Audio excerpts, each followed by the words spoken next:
Hi friends, എല്ലാവർക്കും കാറ്റത്തെ കിളിക്കൂട്ടിന്റെ വരാനിരിക്കുന്ന ഒരു എപ്പിസോഡ് റിവ്യൂയിലേക്ക് സ്വാഗതം. ഈ റിവ്യൂ നിങ്ങൾക്ക് ഇഷ്ടമായെങ്കിൽ ലൈക്ക് ചെയ്തും സബ്സ്ക്രൈബ് ചെയ്തും സപ്പോർട്ട് ചെയ്യണേ. ഒരു ആക്സിഡന്റ് കേസിൽപ്പെട്ട സുധീഷിന്റെ ലൈസൻസ് SI പോലീസ് സ്റ്റേഷനിൽ വാങ്ങിച്ചു വെക്കുകയും ഒരു മാസത്തിനു ശേഷം വന്ന് ലൈസൻസ് വാങ്ങിച്ചാൽ മതിയെന്ന് പറയുകയുമാണ്. അത് കാരണം സുധീഷിന് ഇപ്പോൾ ട്രാവൽസിൽ ജോലിക്ക് പോകാൻ കഴിയുന്നില്ല. തോമസ് ഏട്ടനുമായി സംസാരിക്കാനായി സുധീഷ് ട്രാവൽസിലേക്ക് വരികയാണ്. തന്റെ സ്ഥിരം കസ്റ്റമേഴ്സിന്റെ അടുത്തേക്ക് മറ്റു ഡ്രൈവർമാരൊക്കെ പോകുന്നത് കണ്ട് വിഷമത്തോടുകൂടി അകത്തേക്ക് കയറി വരികയാണ് സുധീഷ്. ഒരു സ്റ്റാഫ് ചോദിക്കുന്നു, എന്താ സുധീഷ് ഈ വഴിയൊക്കെ? നിനക്ക് കുറച്ചു നാളത്തേക്ക് ഇവിടെ ജോലിയില്ലല്ലോ? മറ്റൊരു സ്റ്റാഫ് ചോദിക്കുന്നു, ജോലിയില്ലേ, എന്തു പറ്റി? അപ്പോൾ മറ്റേ സ്റ്റാഫ് പറയുകയാണ്, നീ അറിഞ്ഞില്ലേ സുധീഷ് ശരിക്കും വണ്ടി ഓടിക്കാതെ ഒരു ആക്സിഡന്റ് ഉണ്ടായി. അന്ന് പോലീസ് സുധീഷിനെ വാൺ ചെയ്ത് ഒരു മാസം വണ്ടി ഓടിക്കാൻ പാടില്ല എന്ന് പറഞ്ഞ് ഡ്രൈവിംഗ് ലൈസൻസ് വാങ്ങിച്ചു വെച്ചു. കുറച്ച് ശ്രദ്ധിച്ച് ഓടിച്ചൂടായിരുന്നോ സുധീഷെ? എന്താ ഇപ്പൊ ഇങ്ങോട്ട് വന്നത്? സുധീഷ് പറയുകയാണ്, ഇത് ഞാൻ ജോലി ചെയ്യുന്ന ഓഫീസാണ്. ജോലി ഉണ്ടെങ്കിലും ഇല്ലെങ്കിലും ഞാൻ ഇവിടേക്ക് വരും. ഞാൻ ഓണറിനെ കാണാനാ വന്നത്.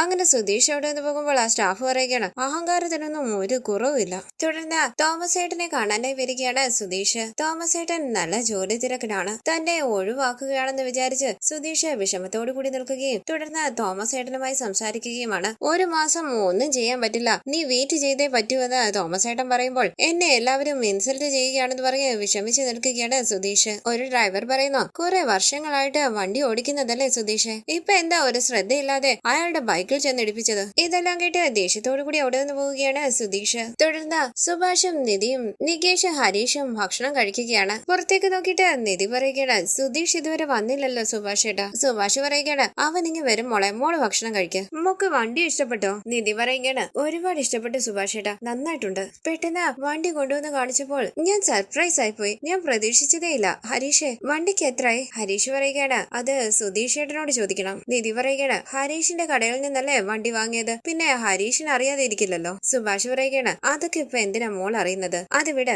നമുക്ക് നോക്കാം. എത്രയായി സുഭാഷ് ഏട്ടാന്ന് നിധി ചോദിക്കുമ്പോൾ സുഭാഷ് പറയുകയാണ്, അതെന്തിനാ മോളെ, വിലയൊക്കെ ഞങ്ങൾ പറഞ്ഞാൽ സുധീഷ് ഞങ്ങളെ വഴക്ക് പറയും. നിധി പറയുകയാണ്, പാവ സുധീഷ് എനിക്ക് വേണ്ടി ഒരുപാട് ചിലവാക്കുന്നുണ്ട്. സുഭാഷ് പറയുകയാണ്, അതിനെന്താ മോളെ, മോള് കഴിക്കുക. നിധി ചോദിക്കുന്നു, സുഭാഷ് ഏട്ടൻ എന്താ ഒരു വണ്ടി വാങ്ങാഞ്ഞത്? സുഭാഷ് പറയുകയാണ്, എനിക്ക് എന്തിനാ മോളെ വണ്ടി, അടുത്തതിനെയും വണ്ടി വാങ്ങുന്നത് നികേഷിനായിരിക്കും. ഇവന്റെ പ്രായത്തിലുള്ള പിള്ളേരൊക്കെ എന്ത് വേഗത്തിലാ വണ്ടി ഓടിക്കുന്നത്, അത് കാണുമ്പോൾ എനിക്ക് പേടി തോന്നും. നികേഷ് പറയുകയാണ്, ഞാൻ അങ്ങനെയൊന്നും വണ്ടി ഓടിക്കില്ല സുഭാഷ് ഏട്ടാ. ഇത് കേട്ട് സുഭാഷ് പറയുകയാണ്, ശരി, കുറച്ചുനാൾ കഴിയട്ടെ, നീ ആഗ്രഹിക്കുന്നത് പോലെ ഒരു വണ്ടി വാങ്ങിത്തരാം. എപ്പോ വാങ്ങിത്തരുമെന്ന് നികേഷ് ചോദിക്കുമ്പോൾ സുഭാഷ് പറയുകയാണ്, നിന്റെ അടുത്ത ബർത്ത്ഡേക്കാകട്ടെ. അങ്ങനെ അവർ സന്തോഷത്തോടു കൂടി സംസാരിച്ച ഭക്ഷണം കഴിക്കുകയാണ്. ഈ സമയം അകത്തേക്ക് കയറി വരുന്ന സുധീഷ് ശ്രദ്ധിക്കുകയാണ് അവരെ എല്ലാവരും ചിരിച്ച് സംസാരിച്ചുകൊണ്ട് ഭക്ഷണം കഴിക്കുമ്പോൾ സുധീഷ് വിഷമത്തോടു കൂടി പുറത്തു തന്നെ ഇരിക്കുകയാണ്. ഈ സമയം അവിടേക്ക് വന്ന ഭാസ്കരൻ ചോദിക്കുന്നു, എന്താ സാർ അകത്തേക്ക് പോയില്ലേ, ഇവിടെ തന്നെ അങ്ങ് ഇരുന്നല്ലോ? നടക്കുന്നതൊക്കെ ഞാനും കാണുന്നുണ്ടടാ. ഈ വീട്ടിലാരും നിനക്കൊരു വിലയും തരുന്നില്ല അല്ലേ? മോളെ വണ്ടി ഓടിക്കാൻ പഠിപ്പിക്കാൻ പോയി, അവള് വേണ്ടാന്ന് പറഞ്ഞു. അത് കേട്ട് ഇവരെല്ലാവരും മിണ്ടാതെ നിന്നില്ലേ? ആ പെണ്ണിന്റെ കൂടെ നീ ജീവിക്കണമെന്ന് ഇവർക്ക് ആർക്കും ഒരാഗ്രഹവും ഇല്ലേ? നിങ്ങളെന്താ എരി കയറ്റുകയാണോന്ന് സുധീഷ് ചോദിക്കുമ്പോൾ ഭാസ്കരൻ പറയുകയാണ്, പിന്നെ നടക്കുന്നതെല്ലാം ഞാൻ കണ്ടോണ്ടിരിക്കുകയല്ലേ, ഞാൻ കണ്ണുകെട്ടിയൊന്നും ഇരിക്കുകയല്ലല്ലോ. നിന്റെ ചേട്ടൻ നീ വരാതെ സാധാരണ ഭക്ഷണം കഴിക്കാറില്ലായിരുന്നല്ലോ, ഇപ്പൊ കണ്ടോ, നീ വന്നാൽ എന്താ വന്നില്ലേൽ എന്താന്ന് പറഞ്ഞ് അവര് സന്തോഷമായിട്ട് ഭക്ഷണം കഴിക്കുന്നത്. ഇങ്ങനെ പോയാൽ നിന്റെ എന്റെ അവസ്ഥ ഒരുപോലെ ആകൂടാ. ഇപ്പൊ നിന്റെ ജോലിയും പോയില്ലേ, നിന്റെ ഭാര്യ നിനക്ക് ഒരു വിലയും തരുന്നില്ല, അവള് നിന്റെ ഭാര്യയാണെന്നുള്ള ചിന്ത നിനക്കും ഇല്ലല്ലോ. നിന്റെ അവസ്ഥ ഓർക്കുമ്പോൾ എനിക്ക് വിഷമം തോന്നുന്നുണ്ട്, എനിക്ക് നിന്നോട് സഹതാപമേ ഉള്ളൂ. ദേഷ്യത്തോടു കൂടി സുധീഷ് പറയുന്നു, പുറത്ത് സമാധാനം ഇല്ലല്ലോ എന്ന് കരുതി വീട്ടിലേക്ക് വന്നാൽ ഇവിടെ അതിലും വലിയ സമാധാനക്കേടാ. ഭാസ്കരൻ പറയുന്നു, നീ വിഷമിക്കാതെടാ, എന്നെ എങ്ങനെയാണോ ഇവിടുന്ന് ഒഴിവാക്കിയത് അതുപോലെ നിന്നെ ഒരു ദിവസം അവർ ഒഴിവാക്കും. ഞാൻ ഈ സൈഡിൽ കട്ടിലിട്ട് കിടക്കുന്നത് പോലെ നീ അപ്പുറത്തെ സൈഡിൽ കട്ടിലിട്ട് കിടക്കും. അത്രേ ഉള്ളടാ നിന്റെ ജീവിതം, ഫിനിഷ്. പെണ്ണുങ്ങൾ വാഴാത്ത വീടാണെന്ന് നാട്ടുകാര് പറഞ്ഞ് പെട്ടെന്നൊരു പെണ്ണ് വന്നപ്പോൾ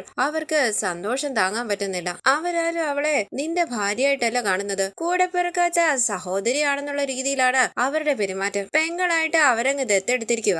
നീ മാത്രമാ അവളെ കല്യാണം കഴിച്ചുകൊണ്ട് വന്നതാണെന്ന് വിചാരിച്ചുകൊണ്ടിരിക്കുന്നത്, അവരാരും അങ്ങനെയല്ല കാണുന്നത്. ദേഷ്യത്തോടു കൂടി സുധീഷ് പറയുന്നു, ഒന്ന് നിർത്തുന്നുണ്ടോ? അങ്ങനെ സുധീഷ് അകത്തേക്ക് നോക്കുമ്പോൾ എല്ലാവരും വളരെ സന്തോഷത്തോടു കൂടി സംസാരിച്ച ഭക്ഷണം കഴിക്കുകയാണ്. തുടർന്ന് ദേഷ്യത്തോടു കൂടി സുധീഷ് അവിടെ നിന്ന് പോവുകയാണ്. തോമസ് ഏട്ടന്റെ ഒപ്പം ഒരു ബാറിലേക്ക് ചെന്ന് മദ്യപിക്കുകയാണ് സുധീഷ് ഒറ്റ വലിക്ക് മദ്യം കുടിക്കുന്നത് കണ്ട് തോമസ് ഏട്ടൻ പറയുന്നു, എടാ പതിയെ, ഇതൊന്നും നിനക്ക് ശീലമുള്ളതല്ലോ, പതിയെ കുടിക്ക്. സുധീഷ് പറയുകയാണ്, ഞാൻ മദ്യപിച്ച് എവിടെയെങ്കിലും ബോധം കെട്ട് കിടന്നാ പോലും ആരും ചോദിക്കാൻ വിളിക്കാനും പറയാനും ഇല്ല. ആരും അന്വേഷിച്ചു വരികയില്ല. തോമസ് ഏട്ടൻ പറയുകയാണ്, ഇപ്പൊ എന്താ സംഭവിച്ചത്? ഒരു മാസത്തേക്ക് നിനക്ക് ഡ്രൈവിംഗ് ലൈസൻസ് ഇല്ല. ഒരു മാസം നീ പുറത്ത് എവിടെയെങ്കിലും പോയതാണെന്ന് വിചാരിച്ചോ? അതിനുശേഷം വണ്ടി ഓടിച്ച് നീ നന്നായിട്ട് സമ്പാദിക്കടാ. നീ നിന്റെ ഭാര്യയുടെ ഒപ്പം സന്തോഷമായിട്ട് കഴിയടാ. സുധീഷ് ചോദിക്കുന്ന, ഭാര്യയോ? ആര്? നിധിയോ? തോമസ് ഏട്ടനാ പറയുന്നത് അവൾ എന്റെ ഭാര്യയാണെന്ന്. പക്ഷെ അവൾ എന്നെ ഭർത്താവായിട്ട് കാണുന്നതേ ഇല്ല. ജോലി കൂടി പോയതോടെ ആരും എനിക്കൊരു വില തരുന്നില്ല.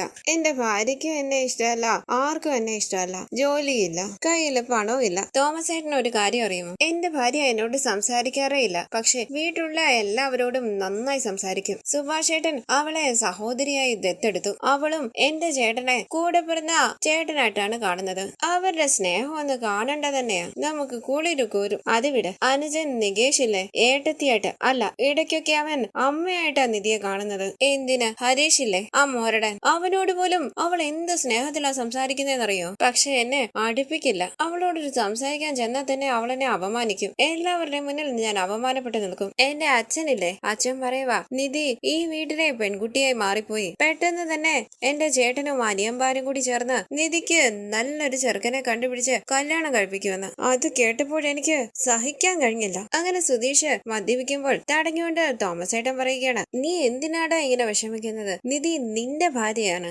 അവളെ പിന്നെങ്ങനെ വേറൊരുത്തൻ കല്യാണം കഴിക്കുന്നത്? നീ ഓവറായിട്ട് കുടിച്ചെന്ന് തോന്നുന്നു, അതാ ഇങ്ങനെയൊക്കെ പറയുന്നത്. സുധീഷ് പറയുകയാണ്, ഞാനോ? തോമസ് ഏട്ടന് സത്യം അറിയില്ല. നിധിയും ഞാനും തമ്മിലുള്ള കല്യാണം അവളൊരു കല്യാണമായിട്ട് കണ്ടിട്ടില്ല. തോമസ് ഏട്ടൻ ചോദിക്കുന്നു, നീ എന്താടാ ഈ പറയുന്നത്? നിങ്ങള് പ്രണയിച്ച് കല്യാണം കഴിച്ചതല്ലേ? അവള് നിന്റെ കൂടെ ഇറങ്ങി വരികയും പോലീസ് സ്റ്റേഷനിൽ വെച്ച് നീ അവളുടെ കഴുത്തിൽ താലി കെട്ടുകയുമായിരുന്നില്ലേ? സുധീഷ് പറയുകയാണ്, അതെല്ലാം കള്ളമായിരുന്നു. പക്ഷെ ആ കള്ളത്തിലും കുറച്ച് സത്യങ്ങളുണ്ട്. നിധി ഇതൊരു കല്യാണമായിട്ട് കാണുന്നില്ല, പക്ഷെ ഞാൻ ഇത് എന്റെ കല്യാണമായിട്ട് തന്നെ കണ്ടത്. തോമസ് ഏട്ടൻ പറയുന്നു, നീ മനസ്സിലാകുന്ന ഭാഷ പറയടാ. സുധീഷ് പറയുകയാണ്, തോമസ് ഏട്ടൻ എന്നെ നിധിയുടെ വീട്ടിലേക്ക് വണ്ടി ഓടിക്കാൻ വിട്ടില്ലേ? തോമസ് ഏട്ടൻ പറയുകയാണ്, അതെ. ആ പെണ്ണിന്റെ കല്യാണ ഓട്ടത്തിനല്ലേ നീ പോയത്? സുധീഷ് പറയുകയാണ്, അതെ. പക്ഷെ ആ കല്യാണം നിധിക്ക് ഇഷ്ടമല്ലായിരുന്നു.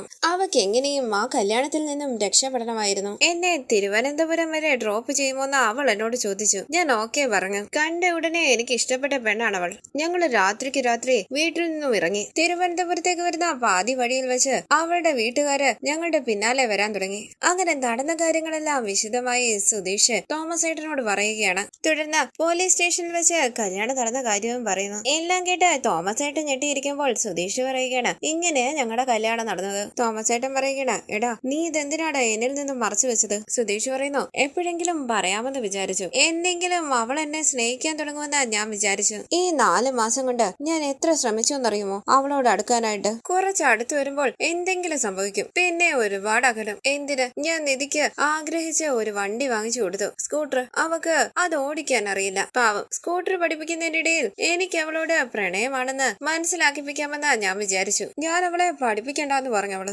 എന്റെ അനുജൻ നികേഷ് ഇല്ലേ, അവൻ അവളെ പഠിപ്പിച്ചാൽ മതിയെന്നു. എന്നെ വേണ്ടെന്ന് പറഞ്ഞു അവള്. എന്റെ അവസ്ഥ കണ്ടോ? തോമസ് ഏട്ടൻ പറയുന്നു, എനിക്കിതൊന്നും അറിയില്ലായിരുന്നടാ. നീ കല്യാണം കഴിച്ച് സുഖമായിട്ട് ജീവിക്കുകയാണെന്നാ ഞാൻ വിചാരിച്ചത്. സ്റ്റേഷനിൽ വെച്ച് ഞാൻ ആ കുട്ടിയെ കണ്ടപ്പോൾ വളരെ വിഷമിച്ച് നിൽക്കുകയായിരുന്നു നിന്റെ കാര്യം ഓർത്ത്. നിന്നെ പുറത്ത് കൊണ്ടുവരാനായി അവൾ ഒരുപാട് ശ്രമിക്കുന്നുണ്ടായിരുന്നു. ഞാനെന്നോർത്തു അവൾക്ക് ഭർത്താവിനോട് എന്ത് സ്നേഹമാണെന്ന്. സുധീഷ് പറയുകയാണ്, ഭർത്താവോ? അവൾ എന്നെ ഒരു മനുഷ്യനായിട്ട് പോലും കണ്ടിട്ടില്ല. തോമസ് ഏട്ടൻ പറയുകയാണ്, നിങ്ങളുടെ കല്യാണം നിയമപരമായിട്ട് നടന്നതല്ലേ? നിന്റെ വീട്ടിലാണ് ആ കുട്ടി ഇപ്പൊ താമസിക്കുന്നത്. ഈ നാട് തന്നെ ആ പെണ്ണ് നിന്റെ ഭാര്യയാണെന്നാണ് വിചാരിച്ചിരിക്കുന്നത്. നീ എല്ലാവരുടെ മുന്നിലും നിന്റെ ഭാര്യയായിട്ടല്ലേ അവളെ പരിചയപ്പെടുത്തിയത്. ആ പെണ്ണിന് നിന്നോട് പ്രണയമുണ്ട്. അവക്ക് നിന്നെ ഇഷ്ടമാണ്. എടാ നീ എന്തായാലും അവളെ കല്യാണം കഴിച്ചില്ലേ, പിന്നെ നീ എന്തിനാ മടിച്ചു നിൽക്കുന്നത്? അവളുടെ ഭർത്താവായിട്ട് അങ്ങ് ജീവിക്കണം നീ. സുധീഷ് ചോദിക്കാണ്, അതെങ്ങനെ തോമസ് ഏട്ടാ? അവൾ എന്നെ ഭർത്താവായിട്ട് കാണുന്നില്ലല്ലോ. തോമസ് ഏട്ടൻ പറയുകയാണ്, അവിടാണ് നീ തെറ്റ് ചെയ്തത്. പെണ്ണുങ്ങളെല്ലാം തുറന്നു പറയില്ല. നമ്മൾ വേണം ചിലതൊക്കെ മനസ്സിലാക്കിയെടുക്കാൻ. അന്ന് ഞാൻ പോലീസ് സ്റ്റേഷനിൽ വെച്ച് കണ്ടതാ നിന്നെ പുറത്തു കൊണ്ടുവരാൻ വേണ്ടി അവള് ശ്രമിക്കുന്നതും വിഷമിച്ച് നിൽക്കുന്നതുമെല്ലാം. നിന്നെ ഭർത്താവായിട്ട് കാണാതെ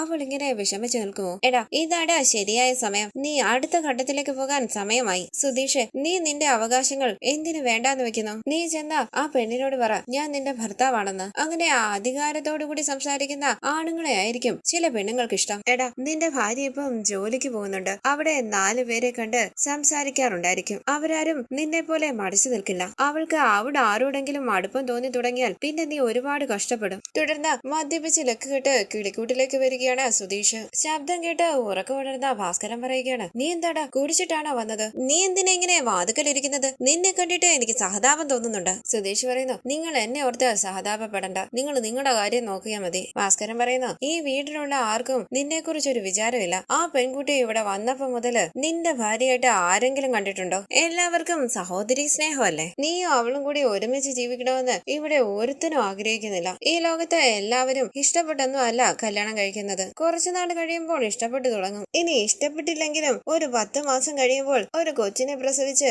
അടിച്ചു പിടിച്ചങ്ങ് ജീവിക്കും. നീ ഇങ്ങനെ ചേട്ടന്മാരുടെ അനിയന്മാരുടെ ഒപ്പം കിടക്കുന്നതും നിധിയെ ബഹുമാനത്തോടു കൂടി വിളിക്കുന്നതും ഒക്കെ ശരിയാണോ? നീ താലി കെട്ട് നിന്റെ ഭാര്യയല്ലേ അവള്? നിയമപരമായിട്ട് അവളുടെ കഴുത്തിൽ നീ താലി കെട്ടിയതാണ്. രണ്ടുപേരും ഒരുമിച്ച് ജീവിക്കണ്ടേ? നിങ്ങൾക്കൊരു കുഞ്ഞൊക്കെ വേണ്ടേ? നോക്ക്, ഇങ്ങനെ ഒതുങ്ങി ജീവിച്ചാൽ ഒരു പെണ്ണിനും നിന്നെ ഇഷ്ടപ്പെടില്ല. ഇവ ശരിയാകില്ല എന്ന് പറഞ്ഞ് ടാറ്റ കാണിച്ച് അവൾ ഇറങ്ങിപ്പോകും ഒരു ദിവസം. സുധീഷ് ചോദിക്കുന്നു, നിങ്ങളോട് ഞാൻ അഡ്വൈസ് ചോദിച്ചോ? ഭാസ്കരൻ പറയുന്നു, നിന്നെ ഞാൻ ഉപദേശിച്ചതൊന്നും അല്ല. ഈ വീട്ടില് നിനക്ക് നല്ലത് പറഞ്ഞു തരാൻ ആരുമില്ല. അതുകൊണ്ടാ ഞാൻ ഈ പറയുന്നത്. അവള് നിന്റെ ഭാര്യയായിട്ട് ഈ വീട്ടിൽ ഉണ്ടാകണമെന്ന് നീ ആഗ്രഹിച്ചിട്ടുണ്ടെങ്കിൽ നീ ആദ്യം അവളുടെ ഭർത്താവാകണം. നീ ഇങ്ങനെ ഒഴിഞ്ഞു മാറി നടന്നാൽ അവളും നിന്നിൽ നിന്നും അകന്നു പോകും. ഇത്രേ എനിക്ക് പറയാനുള്ളൂ. പിന്നെല്ലാം നിന്റെ ഇഷ്ടം. സുധീഷ് ചോദിക്കുന്നു, പറയാനുള്ളത് പറഞ്ഞില്ലേ? ഇനി ഉറങ്ങ്. ഭാസ്കരൻ പറയുകയാണ്, എനിക്ക് പറയാനുള്ളത് ഞാൻ പറഞ്ഞു. ഇനി ഉള്ളതെല്ലാം നിന്റെ വിധി. അങ്ങനെ ഭാസ്കരൻ ഉറങ്ങാനായി കിടക്കുകയാണ്. തുടർന്ന് അകത്തേക്ക് കയറി വരുന്ന സുധീഷ് കാണുകയാണ് നല്ല ഉറക്കത്തിൽ കിടക്കുന്ന സുഭാഷിനി, ഹരീഷിനി, നികേഷിനി. നിധിയുടെ റൂമിന്റെ അരികിലേക്ക് വന്ന സുധീഷ് ഓർക്കുകയാണ് നിധി പലപ്പോഴും തന്നോട് ദേഷ്യപ്പെട്ടത്, തന്റെ ഒഴിവാക്കിയത്. തുടർന്ന്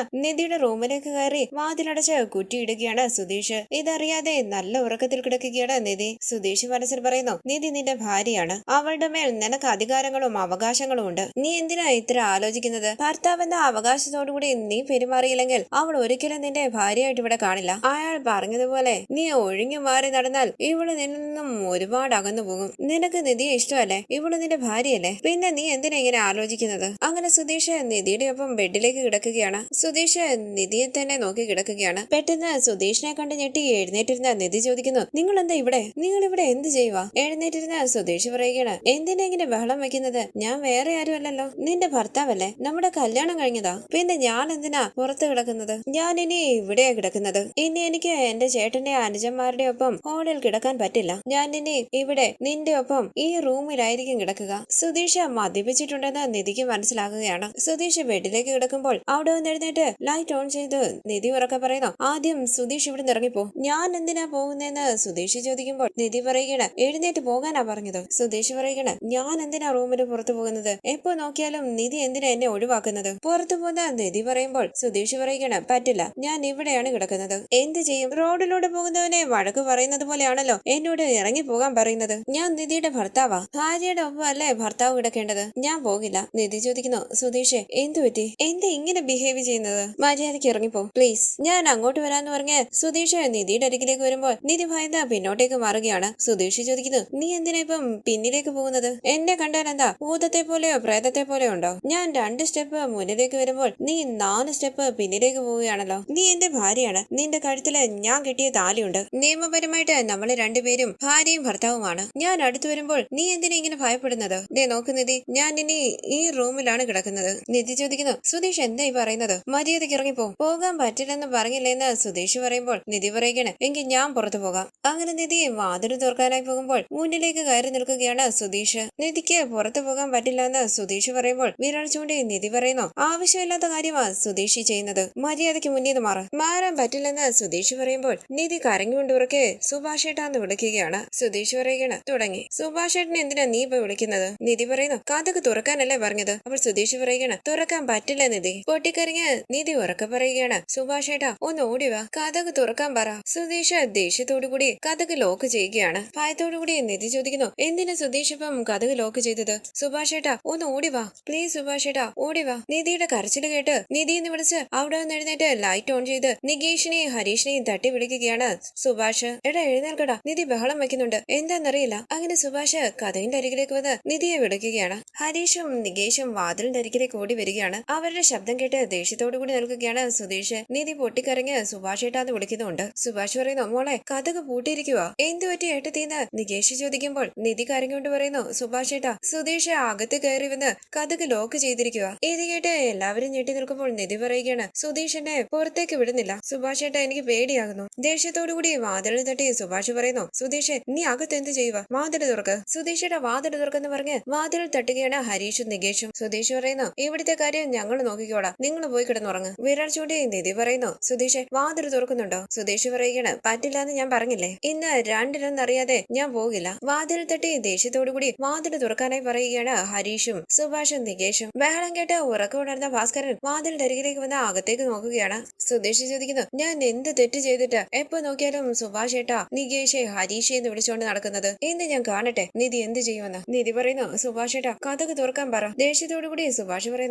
സുധീഷെ പുറത്തേക്ക് ഇറങ്ങി വരാനാ പറഞ്ഞത്, കഥക് തുറക്കടാന്ന് പറഞ്ഞ അവർ ബഹളം വെക്കുകയാണ്. സുധീഷ് നിധിയോട് സംസാരിക്കുമ്പോൾ നിധി പൊട്ടിക്കറിഞ്ഞ് സുഭാഷ് ഏട്ടാ വാതിൽ തുറക്കെന്ന് പറഞ്ഞ് ബഹളം വെക്കുകയാണ്. പെട്ടെന്ന് സുധീഷിനെ തള്ളിയിട്ട് വാതിൽ തുറക്കുകയാണ് നിധി. എന്നെ തള്ളിയിട്ടു എന്ന് ചോദിച്ച് സുധീഷ് പതിയെ അവിടെ നിന്ന് എഴുന്നേൽക്കാനായി ശ്രമിക്കുമ്പോൾ മോളെ നിധി എന്തു പറ്റിയെന്ന് ചോദിച്ച് അകത്തേക്ക് ഓടി കയറുകയാണ് സുഭാഷും ഹരീഷും നികേഷും. പൊട്ടിക്കറിഞ്ഞ നിധി പറയുകയാണ്, എന്റെ റൂമിൽ വന്ന് എന്റെ അടുത്ത് കിടന്നു, പോകാൻ പറഞ്ഞിട്ട് പോകുന്നില്ല. സുഭാഷ് ചോദിക്കുന്നു, സുധീഷ് എന്താടാ ഇത്? എന്നെ തള്ളിയിട്ട് സുഭാഷ് ഏട്ടാ എന്ന് പറഞ്ഞ് സുധീഷ് അവിടെ നിന്ന് എഴുന്നേൽക്കുമ്പോൾ സുഭാഷ് പറയുകയാണ്, നിന്നോടാടാ ചോദിച്ചത്, നീ എന്തായി ചെയ്തത്? സുധീഷ് പറയുകയാണ്, എന്താ നിങ്ങൾ എല്ലാവരും ഇങ്ങനെ ഷോക്കായിട്ട് നിൽക്കുന്നത്? ഞാൻ അവളുടെ ഭർത്താവാണ്, ഞാനല്ലാതെ വേറെ ആരാ അവളുടെ അരികിൽ വന്ന് കിടക്കുക? അതിനെന്നെ ചോദ്യം ചെയ്യാൻ സുഭാഷ് ഏട്ടനാരാ? ഞാൻ അവളെ കല്യാണം കഴിച്ചുകൊണ്ട് വന്നതാണ്, ഇവളുടെ ഒപ്പം ഞാൻ റൂമിൽ കിടന്നാൽ എന്താ? എന്റെ ഭാര്യയല്ലേ അവള്. നിധി പറയുകയാണ്, റൂമിലേക്ക് വന്നത് മുതൽ സുധീഷ് ഇങ്ങനെയാ സംസാരിക്കുന്നത്. സുധീഷ് പറയുന്നു, നീ എന്താ കംപ്ലൈന്റ് ഒക്കെ പറയുന്നത്? നിന്റെ ഭർത്താവായ ഞാൻ റൂമിലേക്ക് വന്നാൽ അയ്യോ സുഭാഷ് ഏട്ടാ എന്നെ രക്ഷിക്ക്, അയ്യോ സുഭാഷ് ഏട്ടാ എന്നെ രക്ഷിക്ക് എന്ന് പറഞ്ഞ്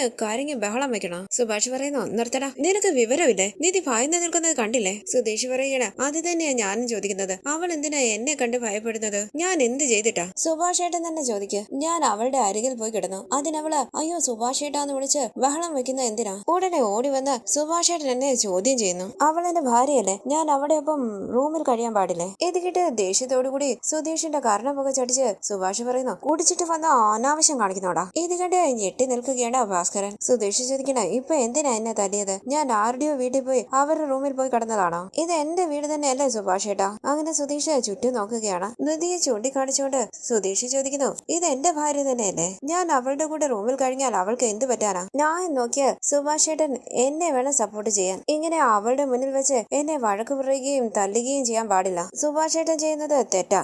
നോക്ക്, ആരെന്ത് വേണമെങ്കിലും വിചാരിച്ചോ, ഞാൻ ഇവിടെ തന്നെ കിടക്കും, ഇതേ റൂമില് ആ ബെഡിൽ കിടക്കും. ഇത് കേട്ട് ദേഷ്യത്തോടു കൂടി സുഭാഷ് വീണ്ടും സുധീഷിന്റെ കർണം മുഖച്ചടിക്കുകയാണ്. എന്നെ വീണ്ടും തല്ലിയോന്ന് ചോദിച്ച് സുധീഷ് സുഭാഷിനെ അടിക്കാനായി കൈ ഉയർത്തുകയാണ്. ഇത് കണ്ട് എല്ലാവരും ഞെട്ടി നിൽക്കുമ്പോൾ വളരെ ദേഷ്യത്തോടു കൂടി ഹരീഷ് ഉറക്കെ പറയുന്നു, സുധീഷ് ഏട്ടാ കൈ താഴ്ത്തിയിട്. കൈ താഴ്ത്താൻ. ഇത് കേട്ട് സുഭാഷിനെ ഒന്ന് നോക്കിയിട്ട് സുധീഷ് കൈ താഴ്ത്തുമ്പോൾ കൈയിൽ പിടിച്ച് ഹരീഷ് പറയുന്നു, സുധീഷ് ഏട്ടൻ ഇങ്ങോട്ട് വന്നേ, സുധീഷ് ഏട്ടൻ കുടിച്ചിട്ടുണ്ട്, ഇങ്ങോട്ട് വന്ന് പറഞ്ഞ് സുധീഷിനെ പിടിച്ചു വലിച്ച് പുറത്തേക്ക് കൊണ്ടുപോവുകയാണ് ഹരീഷ്. സുധീഷ് പറയുന്നു, അവൾ എന്റെ ഭാര്യയാടാ, നികേഷെ പറഞ്ഞു കൊടുക്കടാ. വിഷമത്തോടുകൂടി നിധി ഒന്ന് നോക്കിയിട്ട് പിന്നാലെ പോവുകയാണ് സുഭാഷും നികേഷും. നിധി പൊട്ടിക്കരയുകയാണ്. തുടർന്നുള്ള റിവ്യൂവുമായി വീണ്ടും കാണാം. Thank you for watching. Please subscribe, like, share my channel.